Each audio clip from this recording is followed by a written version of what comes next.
special meeting on Tuesday, August 6, 2024 at 5:00 p.m. First item on the agenda, roll call, Billy Davison. Here. Chrissy Isaacson. Here. Chris Moxley. Elizabeth Ross. Mary Salee. Michelle Sheriff here. Ellen Usry. Here.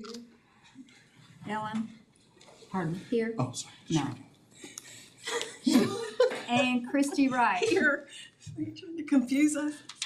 Well, Okay. I mean, First item on the agenda is consideration, adoption, rejection, amendment, and or postponement of land or fee in lieu of parkland for the Bob Moore Farms North Edition. Thanks. Hello, James Briggs, Park Development. As you saw in your packet, we're looking at the Bob Moore Farms North PUD. It is generally located south of Sam's and the library there on the east side of 36th Avenue Southwest. Just north, there's an existing older neighborhood called Little Bend neighborhood, so it's sort of between the commercial and there. It's 642 units of multifamily type housing. There's some amount, if you go to the plat, there's some amount of commercial also up there tucked up against Sam's. Not all the buildings are determined what type of commercial are in there, but from the ordinance for the residential, we yield about $48,150 in neighborhood park fees and the same in community park fees, pending our decision tonight. The developer is proposing a fee in lieu of land. Although you see on their development, they have several areas of parkland. They have a dog park, a playground type area in that up there in that northwest corner. That's sort of a long linear walking trail park along the detention pond by Common Area A. They have a couple little pocket type parks in there. That's all fine. We talked about it. They plan on building those things, but this is kind of similar. If you recall, a few months ago, we looked at Armstrong Bank Edition down south by the South Walmart, where they wanted to build where they proposed to build a PUD that has mainly a big Armstrong Bank, and then some commercial, but then some like glamping camp spots and RV spots. We recommended, and you all took a fee in lieu of land decision for that to go to Lynx Park, which is across the street. But we had a caveat in there that if they redevelop or replat that with a whole different type of housing, we will look at that again. So we discussed that, and that's kind of a similar recommendation. Willow Bend, that housing addition to the north and to the south, has a piece of land from years ago that's a private parkland. It's a couple of acres that serves that neighborhood. They haven't built much on it. It just has an open field essentially. But they are on a private parkland decision there. So the nearest neighborhood park is actually, I didn't put on the map, across 36 is Cherry Creek. If you came to the ribbon cutting at Cherry Creek, we redid that park recently. Lovely park, and it's a long linear park that goes back towards into the woods as well. So similar to Armstrong Bank is what I was getting at, is we would like to go ahead and go with a recommendation for a fee in lieu on this park, with the caveat again that we'll review it if they come back and suddenly want to build 1,300 resident R1 family homes. We may look for a public or a private park, and although they are going to build one parkland. So glad to field any questions about why we're doing that, why we're doing fee in lieu, but they're also going to go ahead and build essentially a private park anyway per their decision, because that's the way they wanted to do it. my concern is that by approving fee, we are then accepting that Cherry Creek Park would be their park, and I don't think it's easy to get to. And that is a concern. Yes, we kind of talked about that because that's why, The green. as it is, they are going to have parkland. They're going to have playground, Yeah. dog park, all that kind of stuff in here. They just didn't want to go with a private park decision, because once they get around to a final plat, which they'll have to bring, to council, that parkland may move over to here or there. They don't know what it's going to look like. So their park will be a private park essentially, but they still are offering to, since they don't have a good hold on what the final is going to look like, they would still like to go ahead and contribute to the next park, which would be Cherry Creek. So we will take their fees and spend them in Cherry Creek, because we'll do that instead of a public decision. But that's sort of the proposal on the table, and it is very similar to Armstrong, where they're going to have parkland and open space in that Armstrong Bank Edition, but we're going to take their fees anyway and use them in Lynx Park across the street by Lynx Apartments. Thank you for the clarification. Yes, no problem. And I probably asked this on the Armstrong one too, but, okay, so is there any way that if they don't build those parks, that something, they won't have any parks in there? I mean, by us taking, I've got a representative from the lieu. developer here, if you'd like to chime in, Gunnar Joyce with the Rieger Law Firm. Happy to, thank you so much. No, there's not, and really, a kind of, James, you just summarized it perfectly, but the zoning that we're requesting is called a planned unit development, and so we're not going with a straight residential zoning, but we are actually locking in that site plan, so you can make very minimal changes to it. If you change it substantially, you have to go back through the whole process all over again. And so really, the developer's proposal here is kind of a yes and. It's yes, there will be private open space, heavily amenitized, because they are gonna have the amenities for their apartment complex. So there's 2 different clubhouses with pools, dog parks, all that's required through locking in the site plan. And then in addition, they'll write the fee in lieu check. So it's really kind of a both. The reason James said it excellently is working with City Council and Planning Commission, there is a desire for kind of mixed use buildings, vertical mixed use buildings. So commercial on the ground floor, residential up top. So far, the market in Norman hasn't been able to support that yet. But the desire is whenever there's more build out with more residential areas, maybe there's ability for like a coffee shop down below on the ground floor. At final build out, if the market is at a place where it would justify that, the units are gonna fluctuate. And so that's where we have this, this is a true best guess, but it's a phased development over time. And so locking in private parkland is a little scary to the developer, future looking. And so it's gonna do 2 things through the PUD. It is gonna require substantial open space. If they took out a lot of that green and didn't place it anywhere else on the site, staff and at building permit level would hold them up and say, you gotta go back through the whole process. But then also at parkland, they'll write the fee in lieu check as well. So it's kind of a double pronged approach. thanks.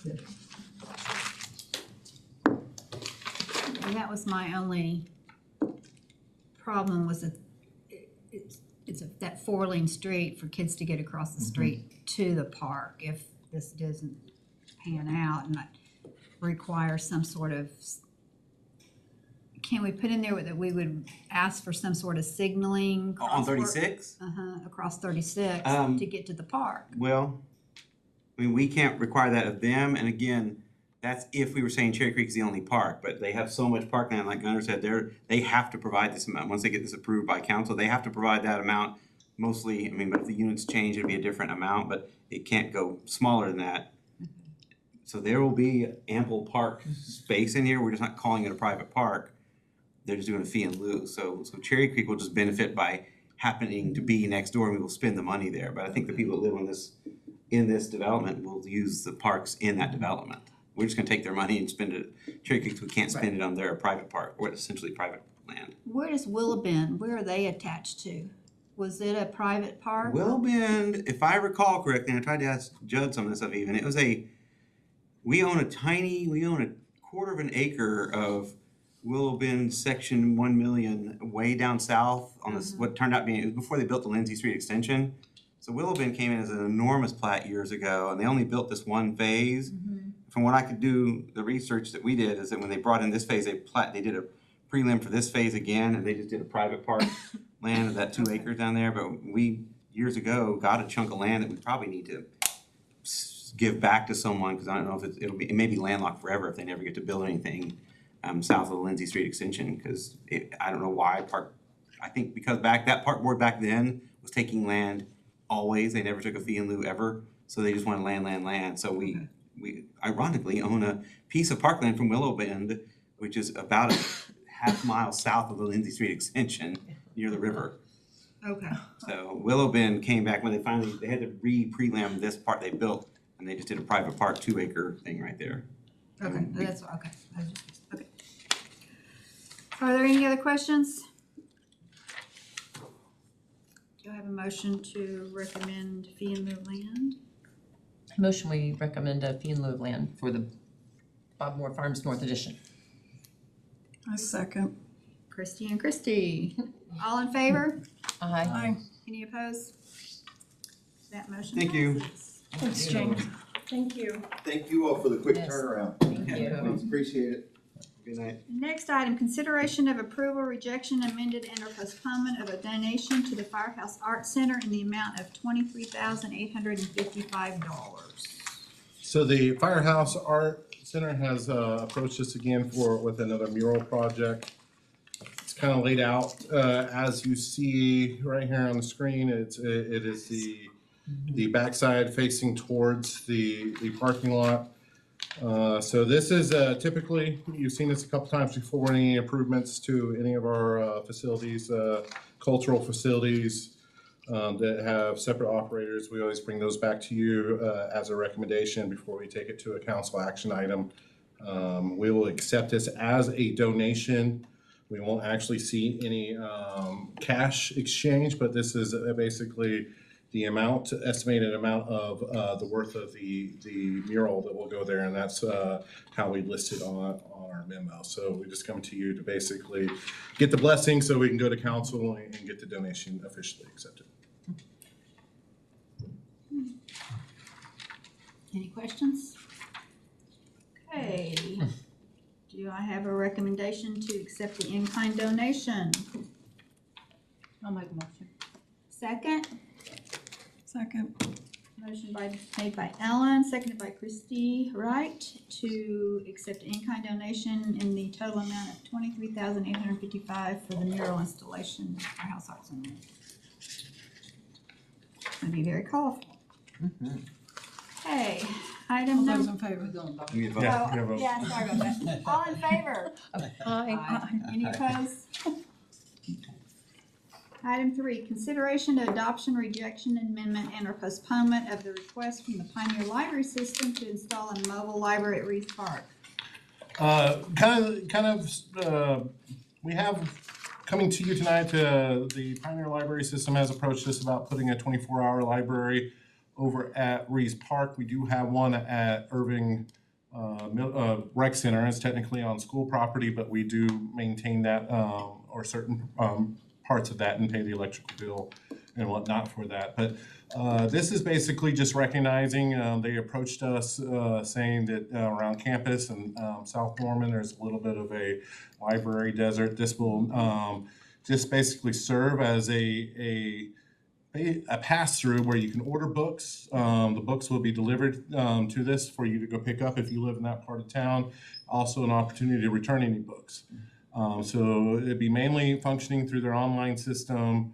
You can order any of their books at any of their libraries, and eventually it will give you a pickup time and date at Reese Park, and that will be a pass-through. You also can get DVDs and whatnot from the Pioneer Library System.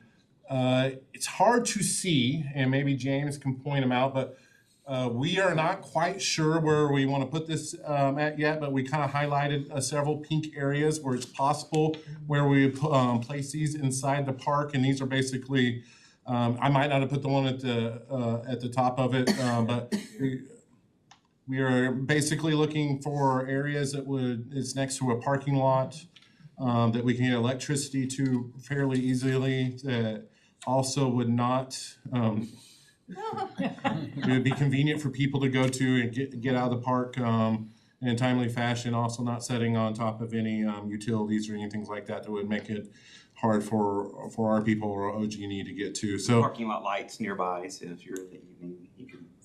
a little bit different than the park bench thing that was proposed. This would be purely a vessel to pick up and take your book to and from. And they are also have discussions of moving the one at the Central Library to City Hall temporarily while we are It is a good idea. waiting for the other It's even in there. other book collection, or waiting for so that the people in the middle of downtown don't have it. And they're also trying to figure out how to get we're working with them trying to find a spot to take all the books out of the Central Library so that collection will become available for people to check out again. But tonight, we're just talking about this. Yeah, just this one thing, just give you a little background. A lot. Yes. Any idea, how's the one at Irving, I mean, does it get vandalized or anything, or? There, Any not- more than usual? Yeah, not that I know of. I think it's semi-vandal proof. If you kind of look at it, I mean, there are, you could probably tag it with graffiti, but to actually do any true damage to it, you would have to be able to get into the inside panels. There's no exposed electricity or any thing like that on those. And also to put this out there, that the library will 100% pay for everything from the concrete to electricity That was my to this. Along with the fiber connection, that will be all up to them at this specific location. These are, I use these all the time. And I It think would it's be a nice great to be, yeah, Yeah. in Reeves. Does it come with a shade? I mean, Yeah, they're gonna put a shade Okay, structure good, over the top of good, it. good, Okay. yeah. See, otherwise you can't see what you're doing. Right. Now, do y'all have I mean, have y'all thought about a preference I kinda on like that? This personally, and we haven't been able to check it out, I kinda like the area right there, Constitution, right there in the Like corner of the it's parking nice. lot. Well, off of Constitution, the south end of the parking lot. If you go to the kid space, that's also a great location, somewhere around there. But we also don't know, part of the reason that I like the southern part of the park, that is built out, and we know that that's what it's gonna look like for the foreseeable 40 Well, that years. was one of the- As we eventually redo kid space and wanna rearrange that, we don't want, you know, not that it would hinder any future plans or we have to build around it, but we don't know exactly what a future kid space would look like or what other ADA functions that we wanna put into that. This one may not work, but we could move it around this parking lot too, because there is surface around the building where you can pull electric, but we don't want to get in the way of medieval fair and all the things they do. Yeah, So and we're trying to stay out of just plopping it down in the middle of that. also as a reminder too, that CCFI and Boys and Girls Club will be operating a teen center out of That'd be there. great for them. Yeah. Yeah. So we're kind of keeping it, these are probably our preferred locations somewhere in this area, that'd be second. Well, and especially with baseball, softball, whatever, using that side so much, that people will see it Yeah. and I think hopefully so, want too. to use it. Another way to gain. I mean, I almost thought about the return my timber. library book and- Mhm. Yeah, Okay. great idea. Okay, do I have a motion? Billy? Yeah. Okay, second, Second. Chrissy Isaacson, all in favor? Aye. Any opposed? None? Okay. Item number 4, consideration of adoption, rejection, amendment, and or postponement of the proposed tree ordinance.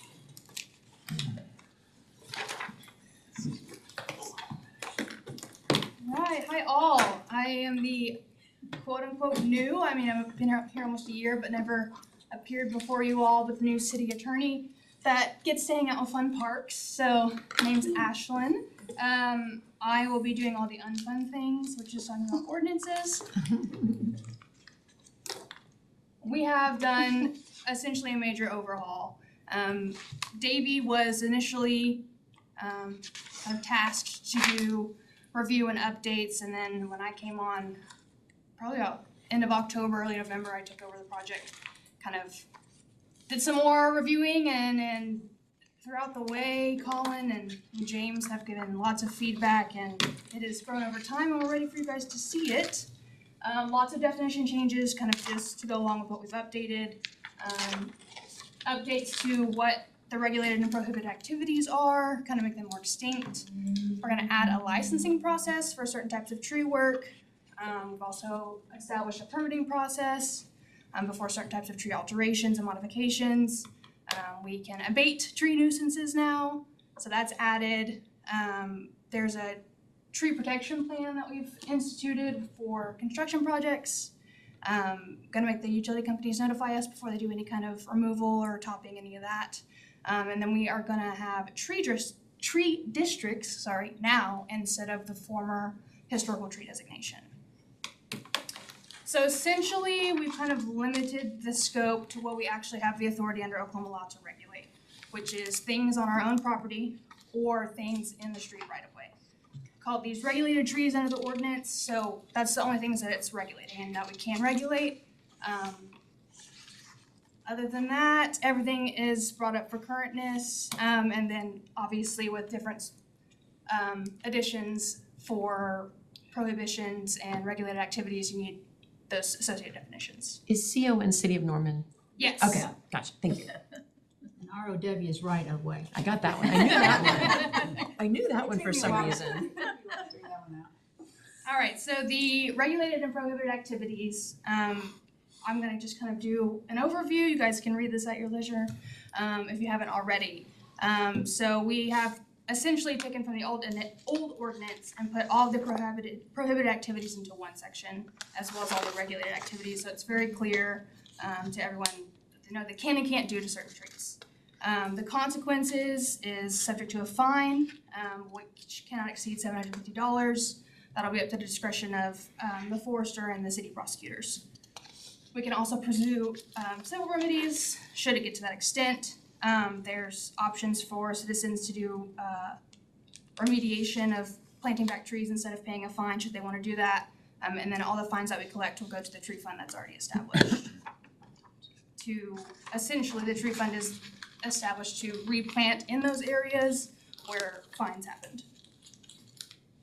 The licensing scheme is new for specific tree services, so this is not only an edit to this specific section of the code, but we'll add a whole licensing section in chapter 20 as well, where all of our other city licenses are. You're gonna need this license for commercial tree maintenance activities, for trees that are 10 feet in height or greater. So other than that, you won't need one. Essentially, we just wanna make sure that the companies doing this tree work, they're big trees that can cause lots of damage. They have someone that's a certified arborist on staff, can advise them how to do it properly. The fee structure is initial registration $100, annual renewal is $25. Expiration is the last day in March before that annual renewal. That tracks with a lot of other city licenses. And then the city forester obviously will be in charge of kind of approving those licenses. He can revoke them initially, obviously following notice, and then appeals to city manager and council like other licenses. Is this a pretty common thing with cities to do a licensing? Well, not on tree work. On Well, that's other why I'm things, asking, yes. because this. We would be kind of a new one, at Okay. least in Oklahoma. If you go to more liberal loving states where they like the trees a lot and they don't have harsh property laws like we do here, you see this commonly. But in Oklahoma, Texas, it's rare. Okay. It is allowed at the state level. There is kind of for lawn services and lawn care, this is a thing that we do. Tree servicing specifically isn't necessarily mentioned, nor is it prohibited, and this is within our purview as a municipality to establish our own licenses. I myself think it is much needed. Me too. Yeah. I agree. Yes, Colin has advocated for it fiercely, so I wanted to make sure that we include this in here. Awesome. Permitting free of charge. We just want to know before citizens remove trees in the right of way. And in the removal, there's specific times when they can remove without a permit. Which are the exemptions. There's also weather environmental events exemptions where, you know, if they have a lot of limbs, you don't have to remove them immediately. The city can help depending on if there's emergency declared, things of that nature. Parks and Rec will handle the application process. And then there's another appeal process again if you get denied, like a licensing scheme where it goes to city manager, then to city council. All right, here are some kind of new things. Abatement, we can now abate tree dangers like we do with weeds, mowing, other things. So we give notice to the offending property owner, hi, fix your tree this way. If they don't do it within 30 days, then the city can take action. Whatever the cost of that action is, we can put a lien on their property. Would that be addressing still the same regulated trees, or is this sort of a broader? Yeah, only regulated trees Gotcha, in this this is still, ordinance. okay. Yes, so just our So a city lot of us trees have and- right-of-way stuff, so, Exactly. okay. So it doesn't include trees on private property, a dead tree overhanging a neighbor's house and the neighbor won't If remove it. it's not in the right of way, then no. Is there any process of dealing with such a thing? Yeah, I tried really hard to find law that supports that. Oklahoma law is loves the property owner. The private property owner has all the bundle of sticks, like we like to call, in the land of law, and we do not have a lot of authority to regulate that. We have the right of way, obviously, unless something poses a danger to life or safety, we can't tell people what to do on their property. I think you can cut it if it's over your property, though. But that's Yeah, not, it's- that's not this discussion though. Correct. It would be if citizens reached out to Colin or legal department and said, hi, my neighbor's overhanging, what can I do? It's a private, it's kind of like with sewer lines and other I things don't- where it's a private I don't citizen. cut trees, I just throw a 5-gallon bucket full of Roundup over the fence. Call it a day. There you go. You know that's on audio video. You've incriminated yourself. Roundup, I stay away from Roundup because it causes cancer. There you go. Construction activities, this will be for construction and utility projects that occur on city property or any new platting construction that will encompass right-of-ways, which is a lot of new plats. Things that are already platted or, remodels, rebuilds, this isn't applicable to it. The main change here is that there's a tree preservation plan. We want to protect all the trees that we can. There's specific requirements about how to notify the forester about what trees are going to be removed, what you're going to protect, how you're going to replant, things of that nature. And that will be tied into the platting process. So Planning Commission will see that with all their applications that Colin has approved or provided different recommendations on their tree protection plan. And then finally, utility companies, they're another kind of wrinkle with our regulation of the trees. They are kind of God when it comes to the right of way and tree maintenance for their facilities. The Corporation Commission regulates them. We do not. They supersede us. So we kind of struck a deal that we won't touch them. They don't have to get permits. They don't have to get licensing. We can't make them do it anyways. But they'll give us notice. So they're going to give us notice before they do tree work to a regulated tree. Now, are they supposed to give notice for private property? Correct. If they're doing any tree work, they have to notify the private property owner 24 hours in Because I will advance. just say, being a Ward 5 resident, I've never noticed them to give notice. You just show up and there's 4 Asplin trucks in your yard mulching away and like, the heck, dude? I recommend you call the Corporation Commission to address that concern because they should be, it's in all of the OG&E and OEC at least, our major ones. They should have vegetative maintenance plans and all of them that I reviewed, it's a 24-hour notice before. Okay. Which is what we're gonna require unless it is emergency work, which will be 24 hours after the fact. They'll tell us what they've removed and where they've left things behind so we can clean it up. And then finally, tree districts. We're gonna have 2. The first is commercial, which are areas where we have gone in, planted trees, and so we're gonna say, hi, we're responsible, we're taking care of these, even though they're technically on, private property and those owners by law would have, maintenance responsibilities. We planted them, and we're gonna take over that responsibility. Right now, that's Campus Corner, downtown Main Street, West Lindsay, and then there's a lot of street medians. Some are privately maintained, but most of them are us. We can designate more in the future should we need them. Probably come through you guys on that. If we want to designate a new one, Colin will recommend. You guys will approve and go forward that way. Along with this district and as well as the historical, there will be a district management plan that you guys will review and approve. Colin will kind of say, hi, this is how we should maintain them and here are the rules, and you will approve it at that time. And then every tree that's in that district is regulated by that plan. Historical is kind of the residential aspect to that. Communities or residents in a certain area, more than half, have to petition you guys to establish a historic tree district. Like the commercial, there will be a district management plan about how certain trees can be maintained. Again, this is only regulated trees, so trees in the street tree right-of-way. And then because this is residential, we're not taking over the maintenance responsibilities, we're just offering to help them should they need it.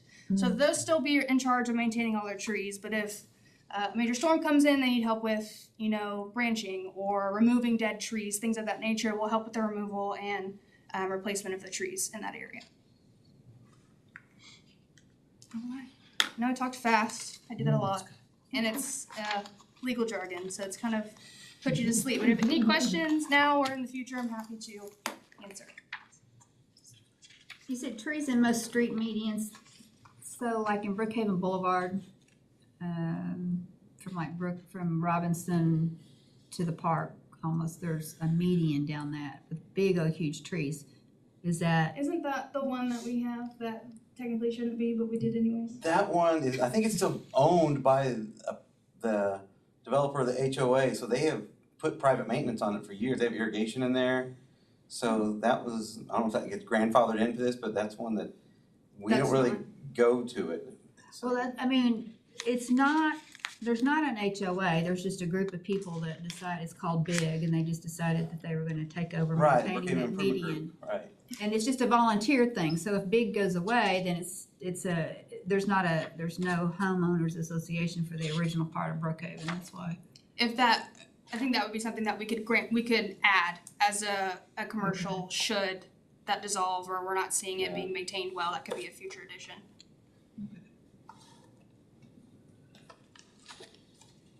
If that's something staff thinks that they can take on.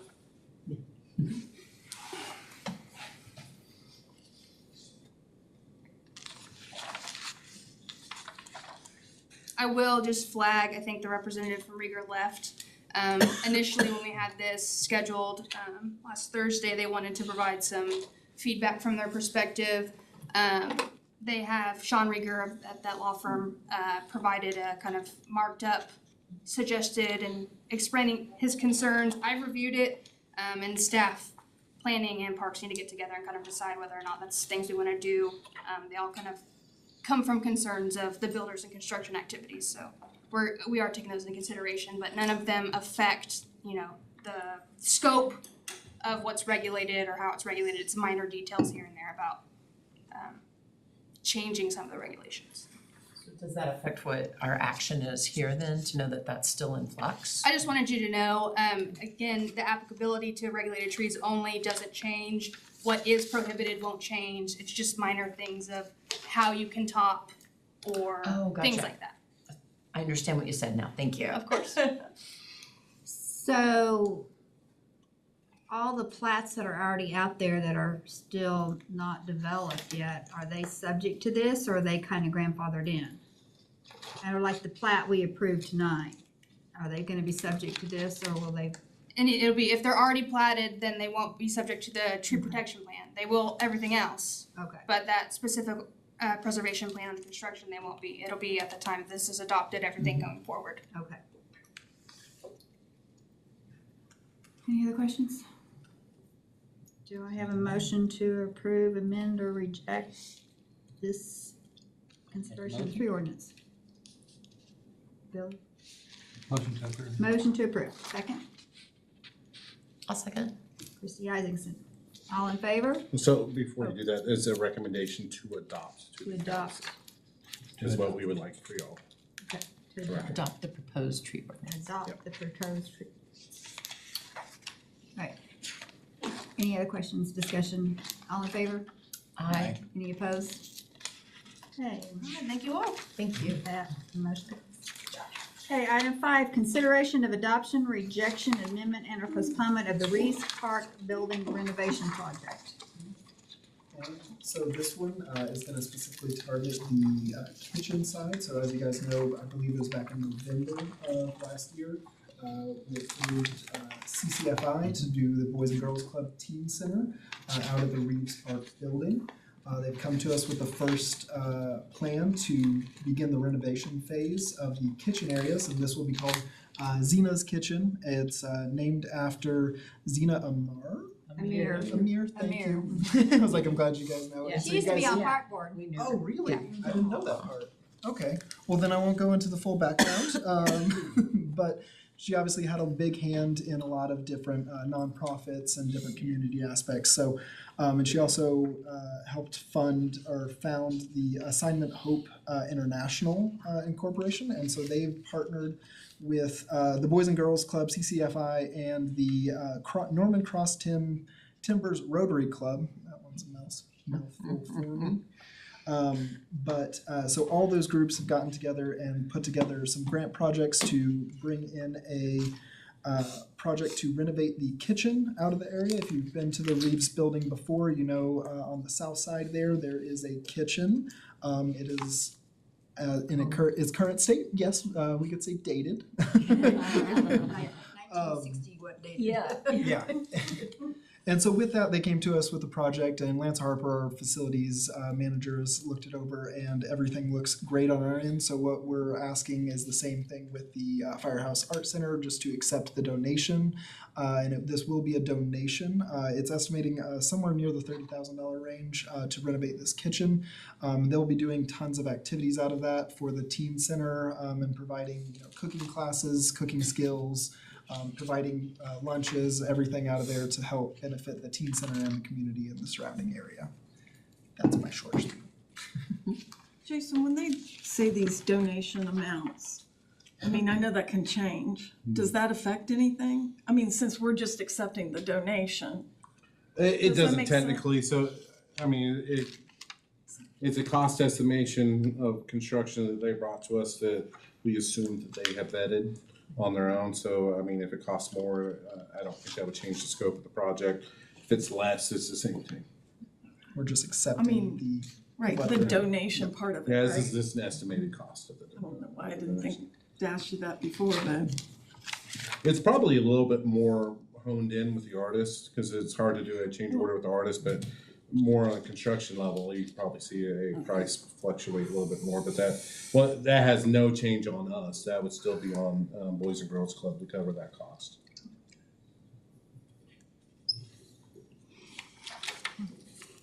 Any other questions? Discussion? Motion to, I so approve the donation of $30,000 or whatever for the renovation of the kitchen at the Reeves Park Building. Christie Wright, seconded by Ellen. Any other discussion? All in favor?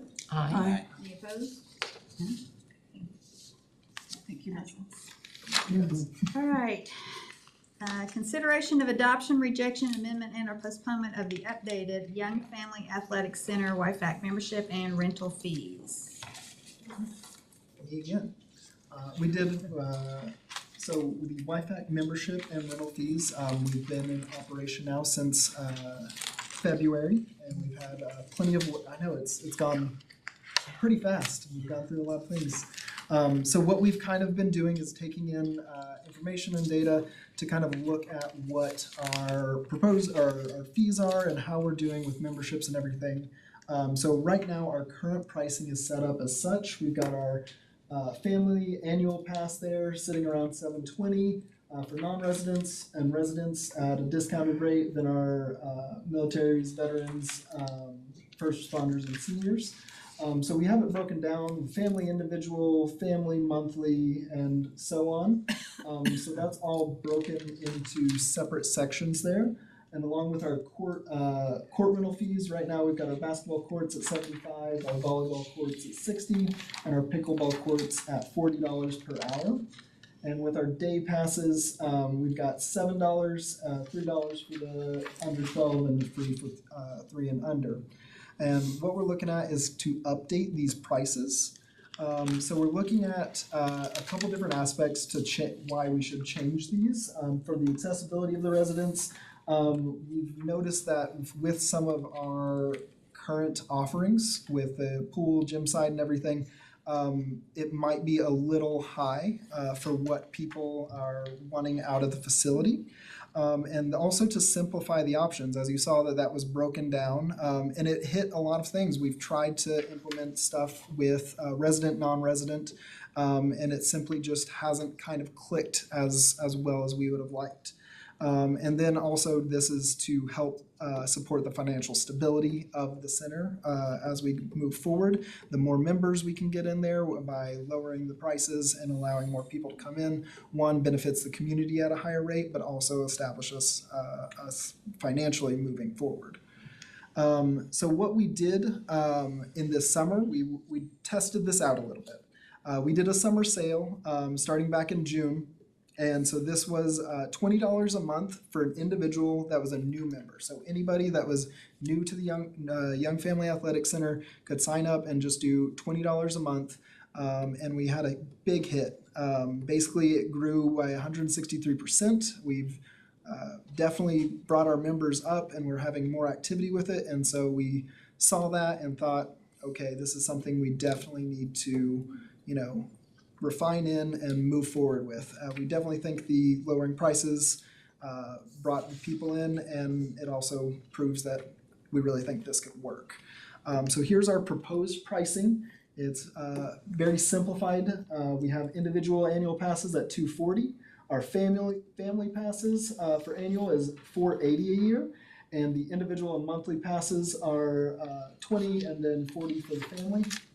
And so, just for your guys' information, we brought this down to a level where this was even lower than any of the senior, military, or any of those were originally. So we decided to try to simplify this as much as possible for one, ease of use, and two, for staff as well, going through all the different aspects of it.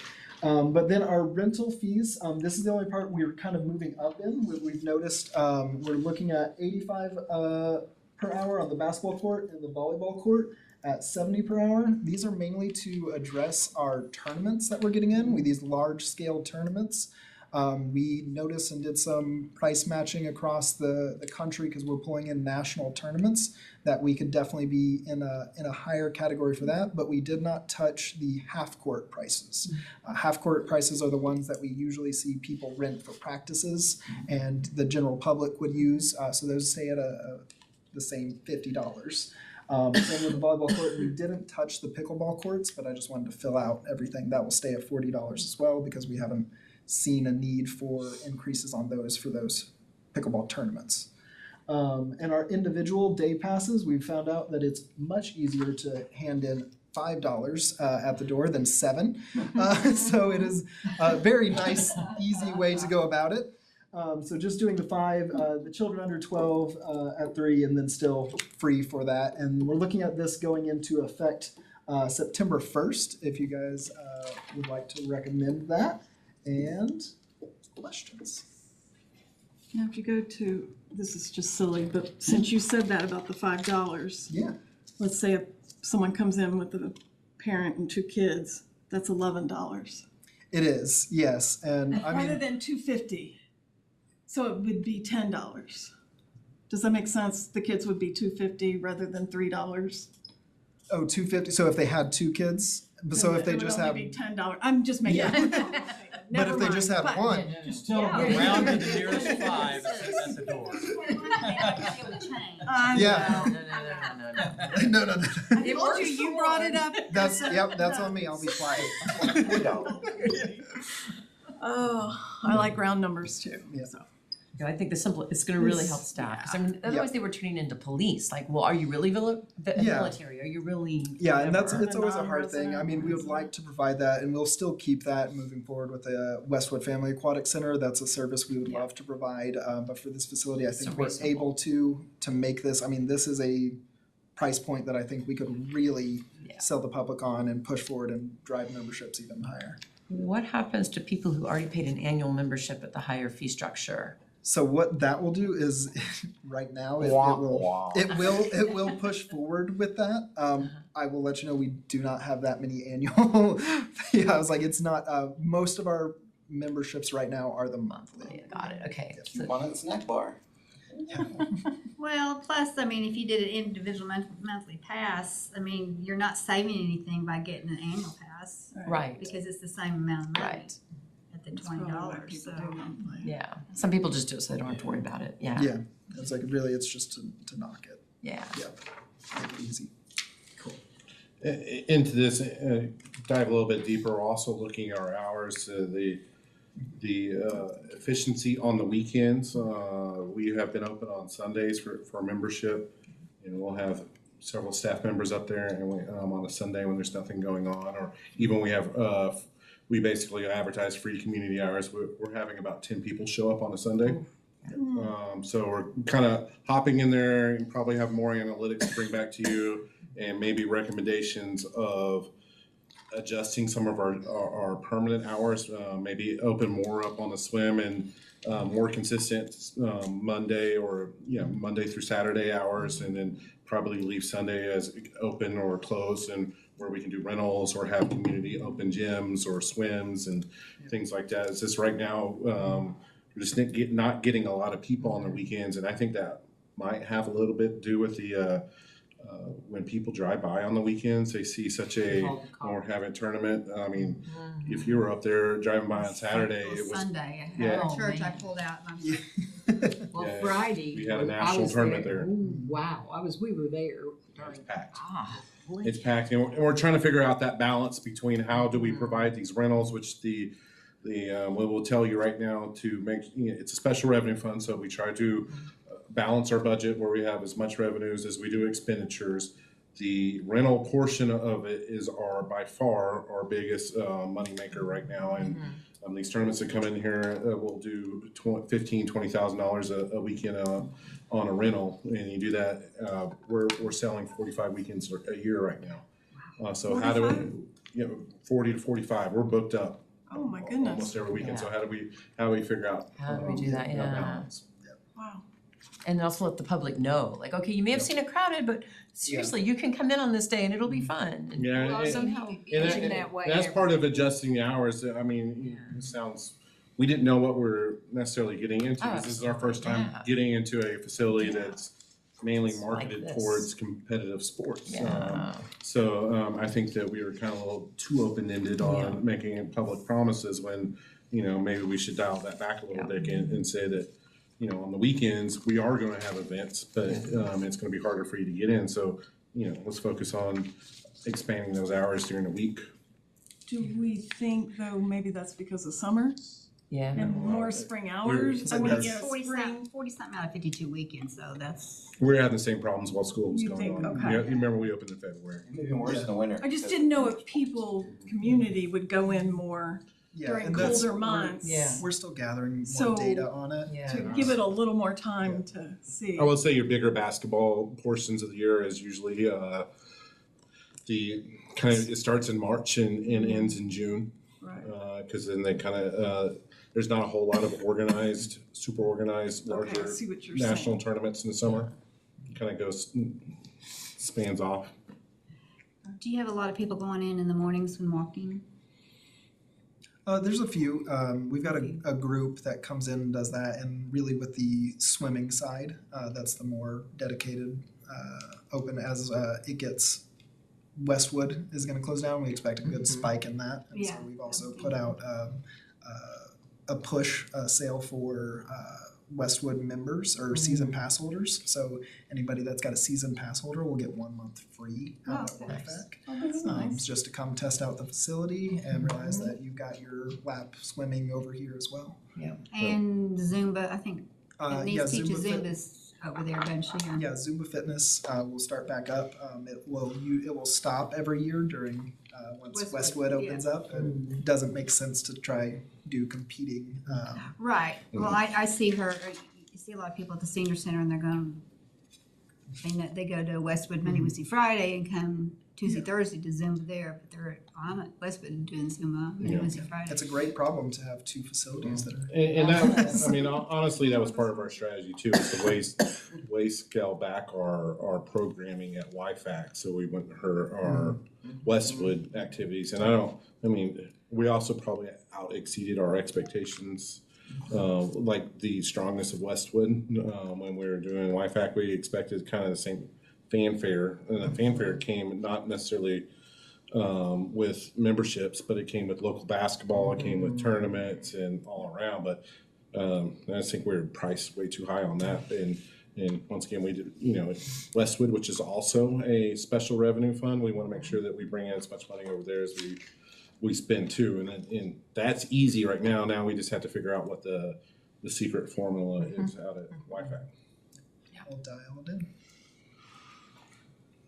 Adjusting to the market, And including the community. yes. Okay, do I have a motion to adopt the updated rental and membership fees? I so move. Christie Wright, second. Billy?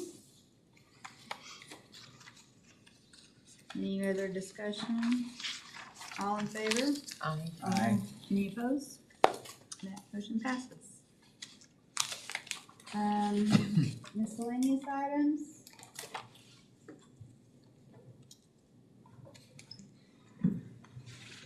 No. We are adjourned.